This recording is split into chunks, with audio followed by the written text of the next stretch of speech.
At 2:17 a.m., the streets of Cedar Ridge, Colorado were so quiet you could hear the wind scraping loose gravel across asphalt. It was the kind of small American town that prided itself on safety, the kind where people forgot to lock their doors, where porch lights stayed on all night, where crime felt like something that only happened somewhere else. But that night, the silence broke. Inside the county emergency dispatch center, a single desk lamp cast a pale yellow circle over stacks of paperwork. Dispatcher Marlene Ortiz rubbed her tired eyes and reached for her coffee.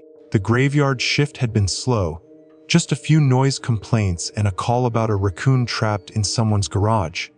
Then her headset crackled. A call came in. No caller ID, no location ping, just dead air. Marlene clicked her muffin. "What's your emergency?" For a moment there was nothing but faint static, the distant hum of what sounded like wind, maybe a fan, maybe something mechanical. Then she heard breathing. Shallow, quick, controlled. "Hello," she repeated, her voice firm but calm. "I need you to tell me what's happening." A whisper came through, so faint she almost thought she imagined it. "Heh, he can hear you." Marlene sat upright, her pulse ticked up instantly. "Sir, I need you to stay on the line. Are you in danger?" A long pause. Then, quieter than before, "Hes here." The whisper trembled, but the man wasn't panicking. That's what chilled her. He sounded careful. Like every word had to be measured. "Who's there with you?" Marlene asked. No answer, just breathing. Then, very softly, the man said something that made the hairs rise on her arms. "He's smiling." The line crackled.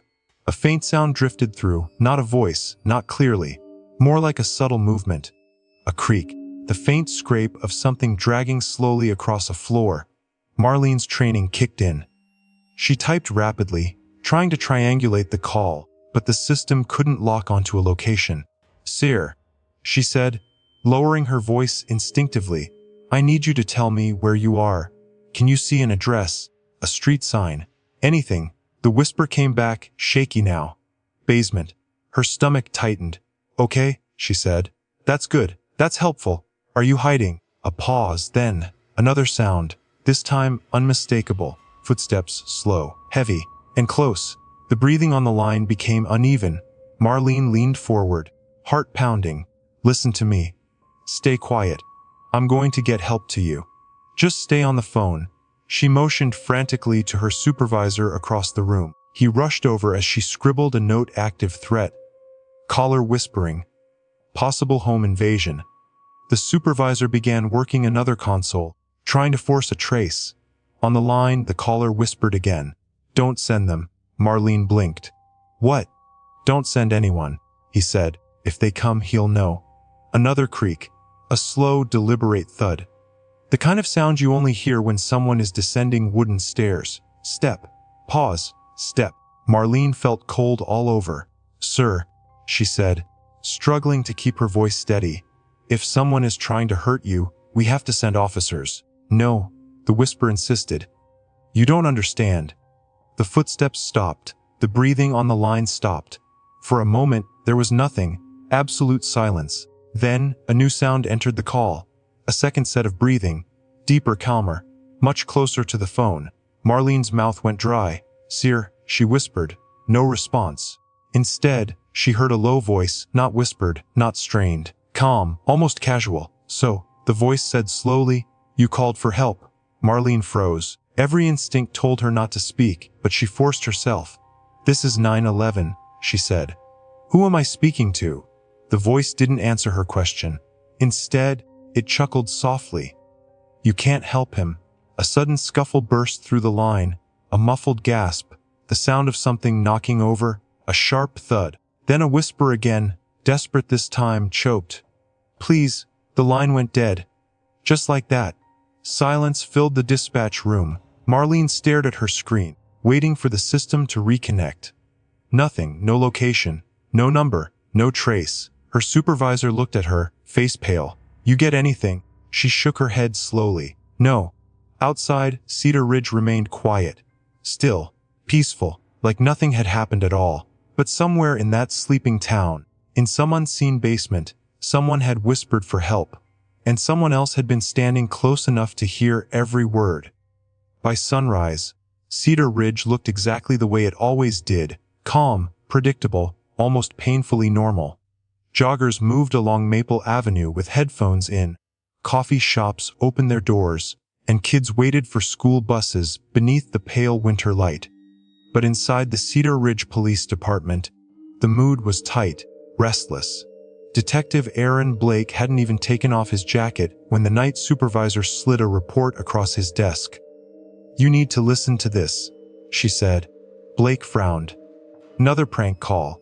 She didn't answer, which told him immediately it wasn't. He sat down, slipped on the headset, and pressed play. The recording began with static. Then breathing. Blake leaned forward slightly. He'd worked homicide for 15 years. He knew fear when he heard it. And this wasn't loud panic. It was the kind of fear that sat deep in your chest, the kind that tried to stay quiet because being heard could get you killed. When the whisper came, "He can hear you," Blake's jaw tightened. By the time the calm, second voice entered the call, the room felt colder. The recording ended with the abrupt click of the dead line. Blake slowly removed the headset. "That came in last night?" he asked. 2:17 a.m., the supervisor replied. "No number, no location data, like it never existed." Blake rubbed his chin. "Calls always leave something." "That's what we thought." She handed him another sheet. "Tech ran everything. 0 tower pings. No VoIP trace. Nothing." Blake stared at the page. "That's not possible. Tell that to IT." He leaned back in his chair, thinking. Most fake emergency calls had tells, background noise, nervous giggling, someone slipping up. But this one felt different, too controlled, too deliberate, and one detail kept echoing in his head. "Don't send anyone." That wasn't something someone said, unless they knew exactly what would happen if police showed up. "Has anyone reported a missing person this morning?" Blake asked. "Not yet." He nodded slowly. "They will." By noon, they did. A woman named Kelly Mercer walked into the station clutching a phone in both hands like it might break. Her eyes were red from crying. "My husband didn't come to work," she told the front desk officer. "He didn't answer my calls all night." Within minutes, Blake was sitting across from her in an interview room. "What's your husband's name?" he asked gently. "Daniel Mercer." Blake's pen paused for a fraction of a second. "Did he mention anything unusual yesterday?" Blake asked. She hesitated. "He's been nervous lately," she admitted, checking the locks more. "Looking out the windows at night." "Nervous about what?" "I don't know," she said, voice trembling. "Every time I ask, he just said it was nothing." Blake studied her carefully. "When was the last time you spoke to him?" "Yesterday evening. Around 7 p.m. I was visiting my sister in Denver." Her voice cracked. "He said he was staying home. Did he sound afraid?" She nodded slowly. "Yes." Blake leaned forward slightly. "Mrs. Mercer, does your house have a basement?" Her eyes widened. "Yes." The room went very still. By early afternoon, Blake stood outside the Mercer home. It was a quiet 2-story house on Pine Hollow Road, tucked between tall pines and dusted with snow. Nothing looked disturbed. No broken windows. No forced entry. Just stillness. Blake stepped onto the porch and knocked. No answer. He tried the door. He exchanged a glance with the uniformed officer beside him. "Stay sharp," Blake muttered. Inside, the house felt normal, eerily so. A coffee mug sat on the kitchen counter. The TV remote lay on the couch. A jacket hung by the door. Signs of a life interrupted mid-routine. Then Blake noticed something. The air smelled faintly metallic. Not strong, but unmistakable. He followed the scent toward the hallway. At the end stood a plain white door. Basement access. It was slightly open, just enough to reveal darkness below. Blake felt his pulse slow, the way it always did when something bad waited ahead. He pushed the door open wider. The wooden stairs creaked as he descended, flashlight cutting through shadows. The basement was unfinished. Concrete floor, exposed beams, storage boxes stacked along the walls. At first glance, it looked empty. Then Blake saw the phone. It lay on the floor near the center of the room, face down, screen shattered. He approached carefully. No sign of Daniel Mercer. No sign of a struggle. Just the phone. And something else. Near the far wall, Blake noticed faint scuff marks on the concrete, like something heavy had been dragged. He followed them with the beam of his flashlight. They ended abruptly at a blank section of wall. Blake frowned. He stepped closer, ran his hand across the surface. The concrete there felt different. Smoother, newer, like it had been poured recently. A cold realization crept into his mind. Behind him, one of the officers spoke quietly. "Detective." Blake turned. The officer was pointing upward toward the ceiling, toward the wooden stairs, where deep scratch marks carved into the underside of the steps. Long, jagged, like someone had clawed at the wood while being pulled down. For a long moment, no one spoke. The beam of Blake's flashlight hovered over the scratch marks carved into the underside of the stairs. They were deep, far deeper than fingernails alone should have been able to make. Splinters of wood still clung to the grooves, pale and raw against the darker grain. "Jesus," one of the officers muttered under his breath. Blake didn't respond. His mind was already moving ahead, piecing together the timeline. Daniel Mercer had been in this basement. He'd had enough time to make a 911 call. Enough time to whisper. Enough time to fight. But not enough time to escape. "Get forensics down here," Blake said quietly, "and call in a structural inspection. I want to know what's behind that wall." 2 hours later, the basement was filled with activity. Technicians photographed every inch of the room. Evidence markers dotted the floor like small yellow flags in a battlefield. Blake stood near the sealed concrete section, while a construction specialist examined it with a handheld scanner. "Definitely newer than the rest," the specialist confirmed. "Different curing pattern. Probably poured within the last year." Blake's stomach tightened. "You think it's hollow behind there?" The man tapped the surface lightly with a metal tool. The sound came back dull, dense. "Solid. If there's anything behind it," he said, "it's completely encased." Blake exhaled slowly. "Cut it open?" The saw's motor screamed as it bit into the concrete. Dust filled the air, drifting like gray smoke under the harsh work lights. Everyone in the basement watched in tense silence. Blake's eyes never left the blade. He'd seen enough crime scenes to know this moment, the thin, unbearable stretch between not knowing and knowing, between hope and confirmation. The saw cut a rectangle about 3 feet wide. When it shut off, the basement fell into an uneasy quiet again. One of the technicians stepped forward and pried the slab loose. The chunk of concrete tipped forward and slammed onto the floor with a heavy crack. A stale, trapped odor rushed out. Rot, old air, and something else. Something human. Blake stepped closer, his flashlight beam pushed into the opening. At first, he didn't understand what he was seeing. The cavity behind the wall wasn't empty. It wasn't storage space. It was a narrow, vertical chamber, barely 3 feet deep and just wide enough for a person to fit inside. And inside it was Daniel Mercer, standing upright, encased in hardened concrete up to his chest, his head tilted slightly forward. His eyes open, frozen in an expression of absolute terror. No one spoke. One of the younger officers turned away abruptly, swallowing hard. Blake felt a heavy weight settle into his chest. This wasn't just murder. This was deliberate, personal, calculated. "Time of death?" he asked quietly. The medical examiner, who had just arrived at the scene, leaned closer, studying the body. "Hard to say until we examine him," she replied. "But judging by the condition, he was alive when the concrete was poured." The words hung in the air like a cold fog. Alive. Blake closed his eyes briefly. That meant Daniel Mercer had been conscious, trapped, unable to move, slowly suffocating while the material hardened around him. And somehow, he'd managed to call 911 during that nightmare. "How?" Blake murmured. The medical examiner pointed carefully. Daniel's right arm wasn't fully encased. It had been left partially free, just enough space for limited movement. "He could reach his pocket," she said. "Maybe that's where the phone was?" Blake nodded slowly. But one detail didn't fit. "If the killer poured the concrete," he said, Why leave his arm free at all? No one had an answer. Later that evening, Blake sat alone in his office replaying the 9/11 recording again. He focused this time not on the voices, but on the background sounds. The faint scrape, the dragging noise, the slow footsteps. Something about them felt deliberate, not frantic, not rushed, methodical. Like whoever had been there wasn't afraid of being caught. He rewound the audio to the moment when the second voice entered.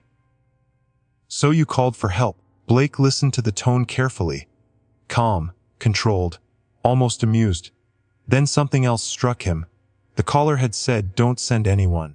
If they come, he'll know. He'll know." Not they. Not plural. Singular. One person. Which meant Daniel Mercer likely knew exactly who was down there with him. Blake leaned back, staring at the ceiling. He pulled Daniel's background file closer and began flipping through it again.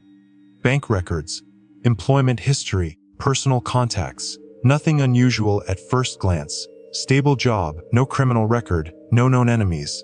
But then Blake noticed something. A recent entry under financial transactions. A large cash withdrawal, nearly $4,000, made 3 weeks before his death. Blake frowned. That wasn't normal. He checked the notes from Kelly Mercer's interview. She had never mentioned any major purchases. No renovations.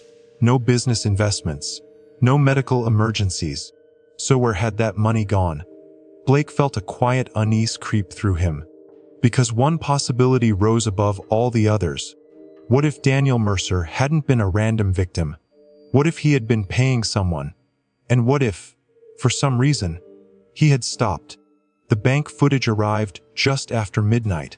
Detective Blake watched it alone in the dim glow of his office monitor.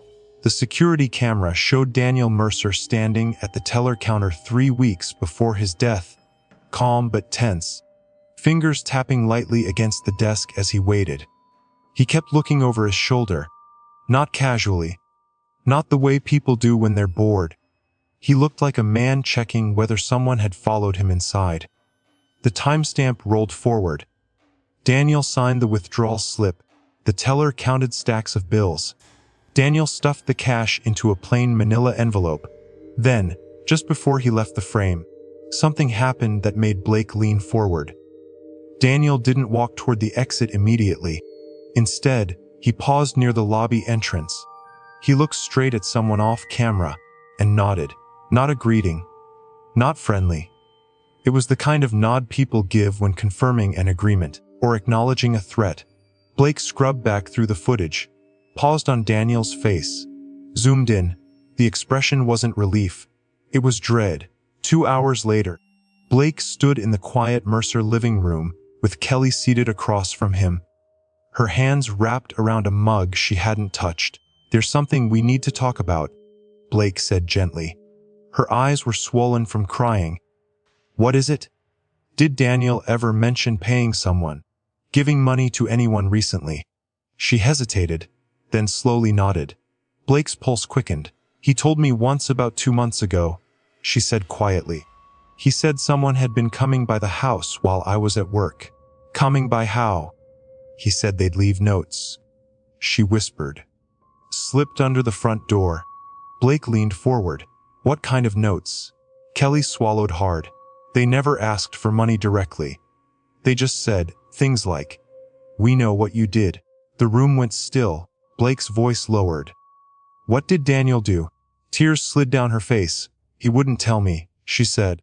"He just kept saying it was a mistake from years ago, something he thought was buried." Buried. The word echoed in Blake's mind. "Did he ever go to the police?" Blake asked. "No. He said if he did, they'd release something that would destroy us." Blake exhaled slowly. "So he started paying?" She nodded. "He said it was temporary, that once he paid enough, they'd leave him alone." Blake didn't respond right away, because deep down, he already knew how those situations ended. "They never left you alone." Back at the station, Blake dug deeper into Daniel's past. He expanded the timeline beyond Cedar Ridge, beyond his current job, beyond his marriage, and finally he found it. 10 years earlier, another town, a small city in western Nebraska. A police report, missing person. Male, age 19, Last seen near a construction site. The case had gone cold after 6 months. No body, no suspects, no leads. Until Blake opened the archived 5 photos. His stomach dropped. One image showed the missing teen standing beside a pickup truck, smiling into the camera. And standing next to him was a younger Daniel Mercer. Blake stared at the photo for a long time. Because the 2 men weren't strangers. They looked like friends, close friends. He read further into the report. Witness statements, timeline notes. The last person seen with the missing teen had been Daniel. But at the time, Daniel had an airtight alibi. He'd claimed they argued, then went separate ways. No evidence ever contradicted him. The case quietly faded into cold storage. Until now, Blake leaned back in his chair, a slow, chilling realization forming.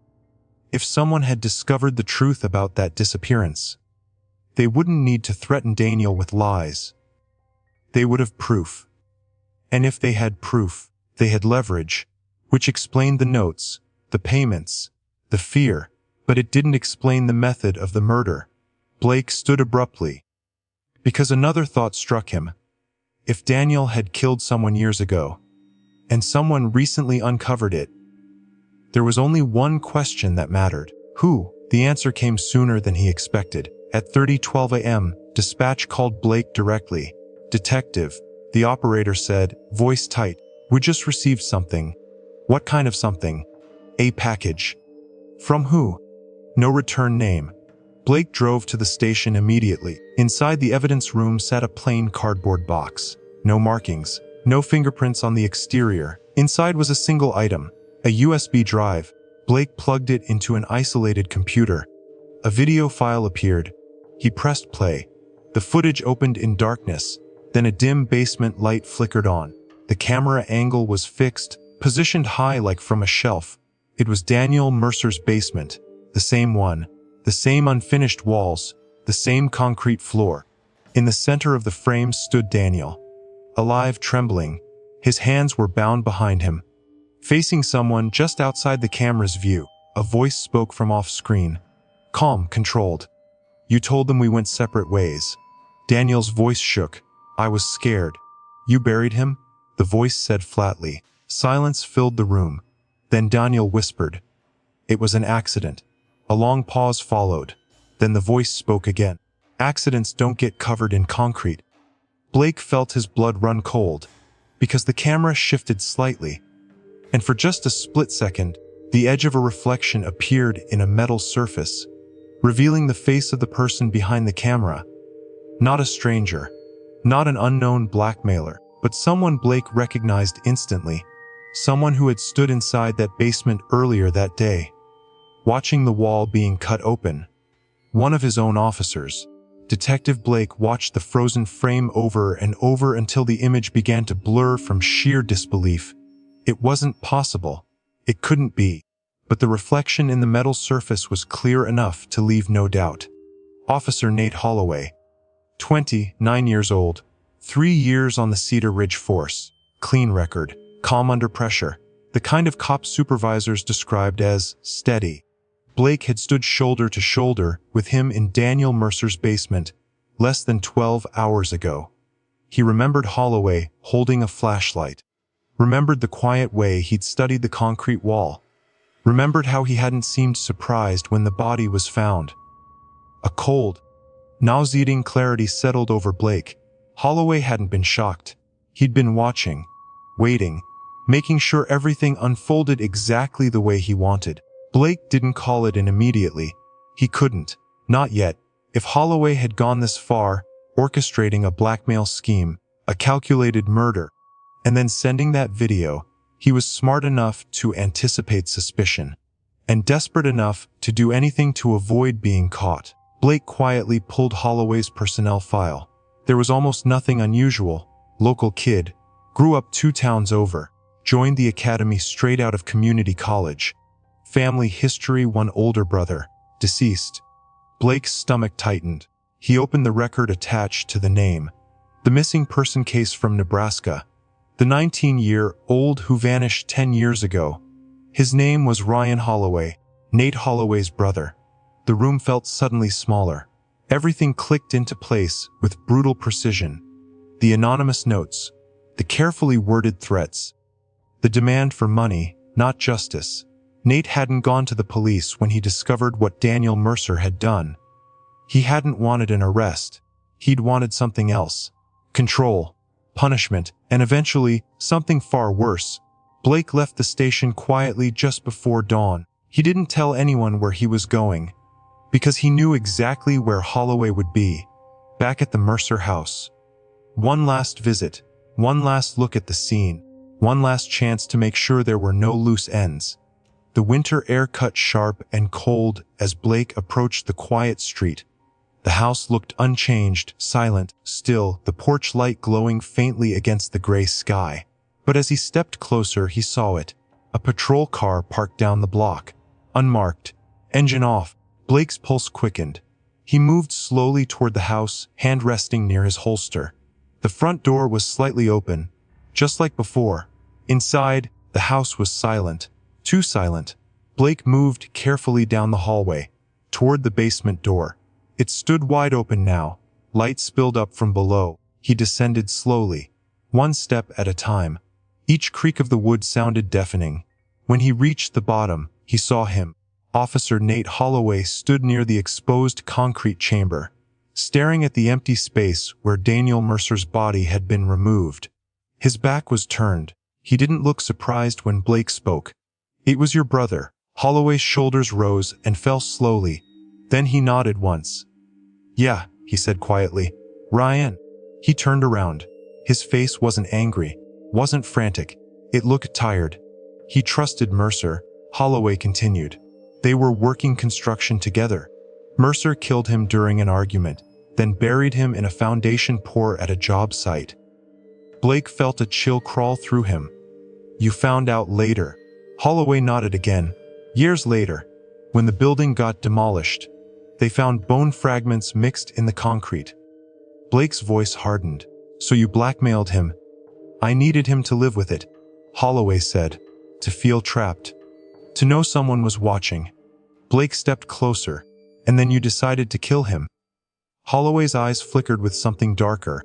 "He called 911, he said softly. "That wasn't part of the plan." Blake's jaw tightened. "You left his arm free." Holloway gave a faint, hollow smile. "I wanted him to think he had a chance." Silence filled the basement. Then Blake said the words that had been building since he saw the video. "You could have arrested him. You had evidence." Holloway's voice dropped to a whisper. Arresting him would have been mercy. For a long moment, neither man moved. Then Holloway reached slowly toward his belt. Blake's hand snapped to his weapon. "Don't." But Holloway didn't pull his gun. He pulled out something small. A folded piece of paper. He held it out. Blake hesitated, then took it. It was old, yellowed, creased from being unfolded too many times. A note written in a teenage hand. "If anything happens to me, Daniel did it." Blake felt his chest tighten. When he looked up again, Holloway was already backing toward the basement stairs. "Where are you going?" Blake demanded. Holloway didn't answer. He just gave a tired, distant look. Then he climbed the stairs and disappeared. By the time Blake reached the street seconds later, the unmarked patrol car was gone. No sirens, no engine sound. Just empty road stretching into the pale morning light. Nate Holloway was never found. No confirmed sightings. No financial trail. No body. Just a vanished officer and a murder that, legally, would never be fully solved. And sometimes, late at night inside the Cedar Ridge Dispatch Center, operators still talk about a strange glitch in the system. An occasional call that connects for less than a second. No caller ID. No location data. Just a faint sound before the line drops. Breathing, slow, calm, listening.